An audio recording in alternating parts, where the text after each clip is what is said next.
ಭೀಮ್ ಧ್ವನಿ ನ್ಯೂಸ್ಗೆ ಸ್ವಾಗತ. ದಾವಣಗೆರೆ ನಗರದ ಚಿಗಟೇರಿ ಜಿಲ್ಲಾ ಸರ್ಕಾರಿ ಆಸ್ಪತ್ರೆಯಲ್ಲಿ ಸಂಭವಿಸಿದ ಅಗ್ನಿ ಅವಘಡದ ಮಾಹಿತಿ ತಿಳಿತಾ ಇದ್ದಂತೆಯೇ ಸಂಬಂಧಿತ ಅಧಿಕಾರಿಗಳು ಆಸ್ಪತ್ರೆಗೆ ಭೇಟಿ ಕೊಟ್ಟು ಸ್ಥಳ ಪರಿಶೀಲನೆ ಮಾಡಿದ್ದಾರೆ. ಆಸ್ಪತ್ರೆಯ 3ನೇ ಮಹಡಿಯಲ್ಲಿ ಇರುವ ಇಎನ್ಟಿ ಶಸ್ತ್ರಚಿಕಿತ್ಸಾ ವಿಭಾಗದ ಆಪರೇಷನ್ ಥಿಯೇಟರ್ನಲ್ಲಿ ಬೆಂಕಿ ಕಾಣಿಸಿಕೊಂಡಿದ್ದು, ಬಳಿಕ ಆಮ್ಲಜನಕ ಹಾಗೂ ಅರಿವಾಳಿಕೆಗೆ ಬಳಸುವ ಅನಿಲ ಸಿಲಿಂಡರ್ಗಳು ಸ್ಫೋಟಗೊಂಡ ಪರಿಣಾಮ ಅಗ್ನಿ ಅವಘಡ ಸಂಭವಿಸಿದೆ ಎಂದು ತಿಳಿದುಬಂದಿದೆ. ಘಟನೆ ಕುರಿತು ಆಸ್ಪತ್ರೆ ವೈದ್ಯರು ಹಾಗೂ ಅಧಿಕಾರಿಗಳಿಂದ ಸಮಗ್ರ ಮಾಹಿತಿ ಪಡೆದು ಪರಿಸ್ಥಿತಿಯ ಅವಲೋಕನ ನಡೆಸಲಾಗಿದೆ. ಅದೃಷ್ಟವಶಾತ್ ಘಟನೆಯಲ್ಲಿ ಯಾವುದೇ ಪ್ರಾಣಹಾನಿ ಸಂಭವಿಸಿಲ್ಲ ಅಂತ ಅಧಿಕಾರಿಗಳು ತಿಳಿಸಿದ್ದಾರೆ.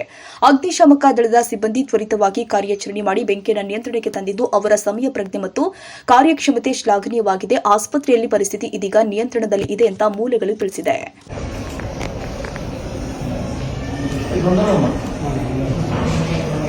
ಸರ್, ಇದೊಂದು ಸುಟ್ಟಿರೋದು ಆ ಕಡೆಗೆಲ್ಲ ಬೇರೆ ಕಡೆ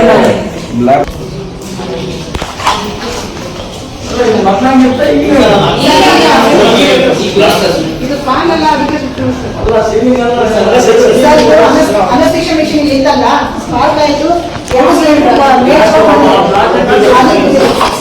ಅವಾಗ ಸೀಲಿಂಗ್ ಎಲ್ಲ ಕೆಳಗೆ ಇಲ್ಲ ಸರ್.